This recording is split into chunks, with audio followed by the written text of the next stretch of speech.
Welcome to Globe Watch. That is not just a window to the world, but it is truly a gateway, or I may say a getaway. Every week we take you out on a journey to a country far or near and allow you to encounter the sounds, the colors, the people firsthand. And this time we take you to a country quite far but very close to our hearts, Canada, a country of myriad charms. And our esteemed escort on this journey is the Canadian High Commissioner to India, His Excellency Stewart Beck. Very welcome to the show, sir. But before we proceed any further, as usual, we have prepared a small visual clip for you, an appetizer of sorts, an aperitif to whet your appetite about the country.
That's what we had prepared for you, and I hope you enjoyed.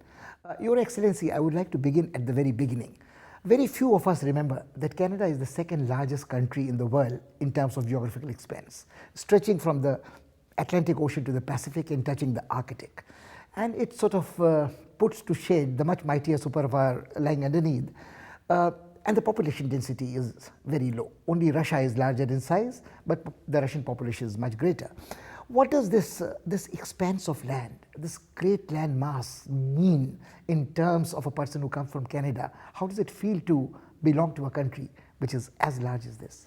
Well, obviously we feel very, very lucky to belong to a country that's rich in resources and rich in beauty and rich in environmental purity, if you want to say that.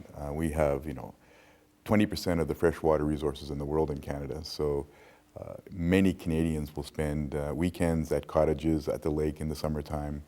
In the winter, of course, you have very easy access to all sorts of winter sports, whether it's skiing in the mountains or whether it's skating on the lakes, or cross-country skiing. I mean, there's lots of wonderful things that you can do in our country.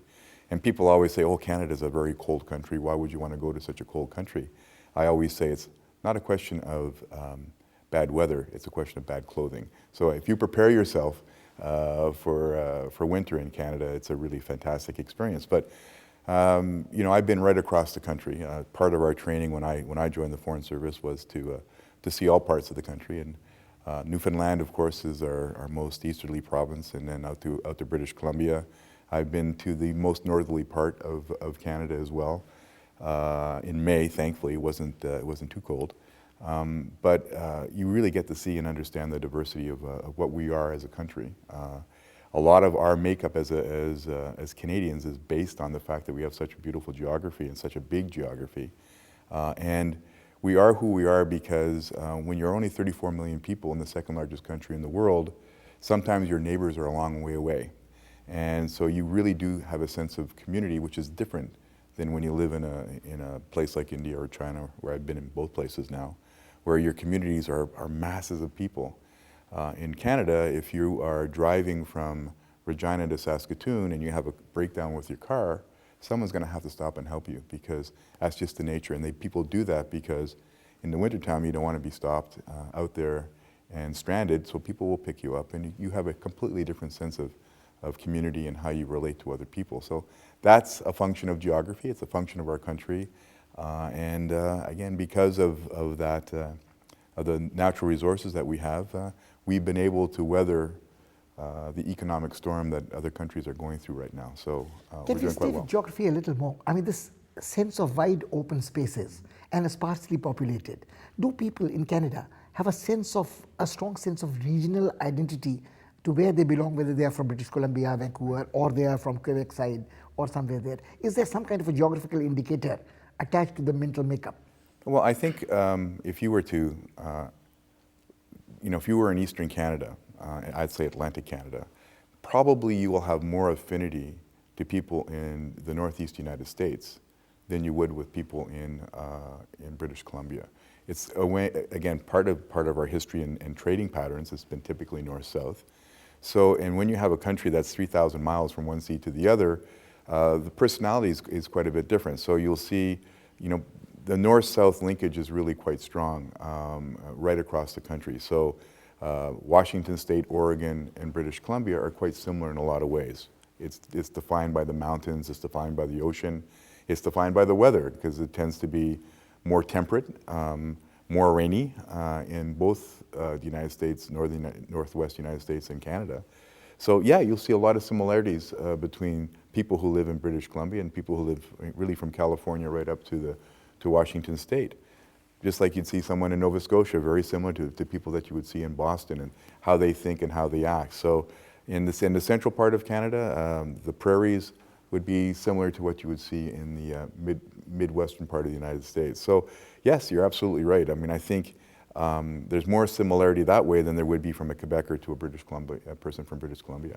And I've been having another thing in mind. You get to know that almost 90% of the population in Canada is settled close to the US border, 200 kilometers thereof, and the rest of it is pristine wilderness. Right. So does an average Canadian encounter this wilderness in everyday life, or does he have to go out and embark on an expedition? Well, I'll give you an example. Living in Ottawa, the nation's capital, we lived in downtown Ottawa, and we could be at a beautiful lake in mountains with a few cottages within 15 to 20 minutes drive. And you're out in a beautiful environment, and the kids can be swimming. You can't find that in a lot of cities, big cities. I mean, Ottawa is a city of 1 million plus people. The same is true in Toronto, which is our largest city in Canada, and you drive basically an hour to 90 minutes north, and you're in the lake country. So everybody has that experience, and it's a wonderful experience. You go a little further north of Toronto, and you see moose and and deer. It's quite frequent. Driving at night in particular, you have to be careful because they run across the road, and that's your biggest challenge. It's not other cars coming the other way. It's maybe running into a moose or a deer, which can become quite catastrophic. So people see nature on a day-to-day basis, but quite frankly, you see it in Delhi too. We have a lot of monkeys in our backyard, so it's different type of nature. Yeah. You mentioned the cities, and when we talk of cities in Canada, we also immediately remember that Canada is one of the richest, most industrially developed nations in the world, enjoying a very high standard of life and human welfare index and so on. So of the various cities, do you think that these cities also have a different character of their own? Like if you are in India, Delhi is the political capital, Calcutta is something Boxwala, Bombay is finance capital, Bangalore is Silicon City. Do the major cities in Canada, Toronto, Ottawa, Montreal, British Columbia, have a distinct identity of their own. Oh, I would say absolutely. Quebec City is the oldest city in North America, and it's very European, and it's a wonderful city to go and visit, and for a vacation and for the experience of being in a truly French culture in a North American environment. Montreal is a business center in Quebec. I grew up in Montreal, and Montreal in a lot of ways is similar to New York because it has been the receiving home to immigrants coming in from Europe in particular. So people would arrive in Montreal and then they would get on the train and go west. Or they would stay in Montreal, like my father and my mother. They settled in Montreal after coming from the UK. So Montreal has got that urban, cosmopolitan European feel as well. Toronto is the financial capital, very similar to Mumbai in a lot of ways. It's on the lake. It's a beautiful location, and today I would say it's really a creative center. And it's often difficult for someone from Montreal to say that Toronto has evolved this way because there's always been that competitive tension between the two cities. But I have to say, Toronto has really become a fantastic global center of excellence in a lot of ways. And then as you keep going west, Winnipeg is a wonderful city in the central part of Canada. It was the railhead and a transportation hub because if you take a look at it, it's almost directly in the middle of North America. So, having a major river running through it, and so it was always sort of the jumping off point to going further west in Canada. Then you get to Saskatchewan, which is really one of our richest provinces right now because it's blessed with all sorts of natural resources. And you have two cities that are really quite interesting and unique, Regina and Saskatoon. Beautiful places to visit. And again, when you talk about the prairies, it's hard for somebody in India to understand that you can stand on the outskirts of Regina and look and just see how the earth is shaped. I mean, it's just so flat. And I remember driving from Regina to Saskatoon, and I literally saw the weather come from the west. You could see the clouds coming in and the snow. I mean, it's just an experience that you don't often see anywhere else in the world. And then you get to the foothills, and you get to Calgary, which is our petroleum capital in Canada. Alberta is our oil-rich and natural gas-rich province.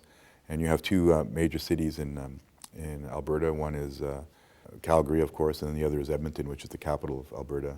And then they have a unique sense as well. I mean, in some ways that you would say that Calgary is a little bit like Houston because of the oil environment and the oil mentality. And then going across the Rockies, which is an experience in itself, you get to Vancouver, which is really our Asia-Pacific gateway. And I mean, if you were to stand in the streets of Vancouver on a beautiful day, and the city is surrounded by mountains with the tops of the mountains covered in snow, it's really a glorious place. And I haven't even talked about Eastern Canada, Atlantic Canada, where Halifax is again a beautiful city in Nova Scotia. Historically, the link to Europe. New Brunswick has some great cities: St. John and Fredericton and Moncton. Charlottetown is a small city on an island, which is its own province. And again, it's a unique experience going to Charlottetown. And for Japanese, of course, it's sort of the premier tourist destination because of Anne of Green Gables, which is a book that became very famous in Japan. And that's why Japanese have been going to Charlottetown and to Prince Edward Island for many, many years. So the nice thing about Canada is because we have 34 million people in that type of geography, I can talk about almost every city, where it's difficult, I think, for the average Indian to talk about all the cities in India. And the quality of life in these cities would be very, very different because of the population density being low and the infrastructure being so good. That's right. They would be cities in the best sense of the modern cities, but not megapolises which are oppressive and give you anomie and things of that kind. Well, I have to be honest. I mean, you do have traffic problems in a place like Toronto. It's a city of 3 million people. So, but they have, as you say, great infrastructure. They have a great metro system and great freeways. And it's a city that's dynamic because you have different types of populations, right? Just like Montreal, you have a very large Indo-Canadian community in Toronto, a large Greek community, a large Italian. The second largest Italian city after Rome is Toronto. So you have this diverse culture and this sense of creativity that you would see. And what you see in the Canadian cities, which I think is important, is that clusters have evolved around the universities in the city. And so you have different types of technologies and you have different types of businesses that have evolved because of that. I think will Your Excellency come to business, industry and economic enterprise right after a short break. Stay with us, time for a short break, but we'll take up the economic enterprise, the resource base in Canada and what it means for the rest of the world and India in the next section.